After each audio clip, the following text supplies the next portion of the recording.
Hakton Education Minister Ashok Yakarmani abo Rahul Gandhi gini keplai ingmani hinoi Kongres ni luazi Zangmabai Udaipur te Rajakor aglo klaisa ka kaisarali manjaka Kongres ni Ashok Phang Ashish Kumar Shahano khoboi bodol ni teko bonadong ro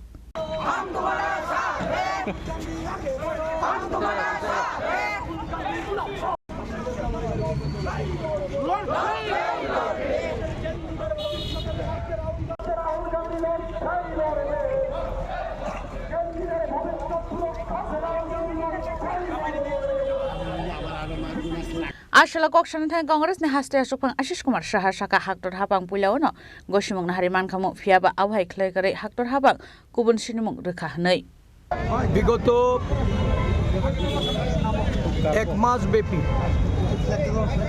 একটা দীর্ঘ সময় জুড়ে ভারতীয় জাতীয় কংগ্রেসের জননায়ক রাহুল গান্ধীজি ছাত্রদের আওয়াজ ছাত্র কি গুঞ্জ যখন দেশে নিট পরীক্ষার প্রশ্নপত্র লিক হয় প্রশ্নপত্র ফাঁস হওয়ার সাথে সাথে বিগত 12 বছরে প্রায় 152টি প্রশ্নপত্র লিক হওয়ার ঘটনাকে কেন্দ্র করে সারা দেশের ছাত্র সমাজকে ঐক্যবদ্ধ করে একটা লড়াইয়ের ডাক দিয়েছিলেন। এই লড়াইটা বর্তমান দেশের সরকার এবং শিক্ষামন্ত্রী দেশের শিক্ষামন্ত্রী যার এই পেপার লিক সম্পর্কিত বিষয়ে দায়িত্ব নিয়ে পদত্যাগের দাবি জানানো হয়েছিল এবং পরীক্ষা পদ্ধতিকে পরিবর্তন করে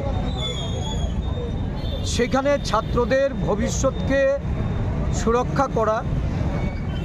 আগামী দিনগুলিতে দেশের ছাত্র সমাজ যুব সমাজ তারা যেন তাদের যোগ্যতা তাদের শৈলী তাদের শিক্ষাক্ষেত্রের যে তাদের যে গুণ মান এগুলি যেন সঠিকভাবে প্রকাশ পেতে পারে সেই লক্ষ্যে উনি আওয়াজ তুলেছিলেন। কিন্তু দেখা গেল দেশের সরকার একটা স্বৈরাচারী মনোভাব নিয়ে শুরু থেকেই কিভাবে দেশের শিক্ষা ব্যবস্থাকে পর্যদস্ত করে শিক্ষামন্ত্রীর দায়িত্ব এড়াতে শিক্ষামন্ত্রীর দায়ভার আড়াল করার লক্ষ্যে দেশের প্রধানমন্ত্রী এবং দেশের স্বরাষ্ট্রমন্ত্রী সারা দেশ জুড়ে যে প্রবণতা একটা সময় দেশের একটা বৃহত্তর ছাত্র সমাজ যুব সমাজ যখন গণ আন্দোলনে তারা নামে এবং শেষ অবধি এই গণ আন্দোলনকে দমন পীড়নের মধ্য দিয়ে তাকে দাবিয়ে রাখার যে প্রচেষ্টা নিয়েছে এতে করে সমগ্র দেশের মানুষ ক্ষিপ্ত হয়েছে সারা দেশব্যাপী গণ আন্দোলনের জোয়ার পরিলক্ষিত হয়েছে যার ফলশ্রুতিতে আজকে দেশের শিক্ষামন্ত্রী ধর্মেন্দ্র প্রধানের পদত্যাগ করতে বাধ্য হয়েছে। এই পদত্যাগ আরও আগে করতে পারত। এতগুলি ছাত্রছাত্রী তাদের যে আত্মহত্যা তাদের উপর যে পুলিশের বর্বরোচিত আক্রমণ এই আক্রমণ সংগঠিত করে দেশের প্রধানমন্ত্রী আজকে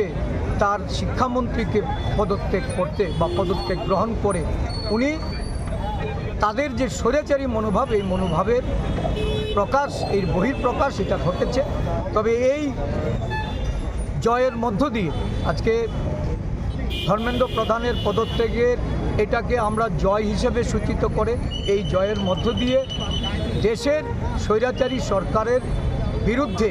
আমাদের যে মূল দাবি আমরা যারা ছাত্রদের উপর অত্যাচার নামিয়ে নিয়ে এসছে তাদের বিরুদ্ধে ব্যবস্থা গ্রহণ করা শিক্ষা ব্যবস্থার আমূল পরিবর্তন এবং যারা আত্মহত্যা করেছে তাদের জন্য কতটা সাহায্য সহানুভূতি সরকারের তরফ থেকে প্রদান করা এটা নিয়ে আমরা কথা বলেছি। আমরা সর্বোপরি চাই দেশের প্রধানমন্ত্রী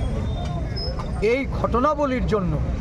সমগ্র দেশবাসীর কাছে উনি যেন ক্ষমা প্রার্থনা করেন এবং উনি যেন ক্ষমা প্রদর্শন করেন। এটা আমাদের জাতীয় কংগ্রেসের দাবি। আজকের এই জয় এটা রাহুল গান্ধীজির যেমন জয় দেশের ছাত্র যুব সমাজের জয় সমগ্র দেশব্যাপী আজকে মানুষ উৎসাহিত উদ্বেলিত এবং ছাত্র সমাজের প্রত্যেকটা আন্দোলনকারী ছাত্র সমাজকে আমরা কংগ্রেস দলের পক্ষ থেকে অভিনন্দন জ্ঞাপন। ব্যুরো রিপোর্ট, চিনি খরাং।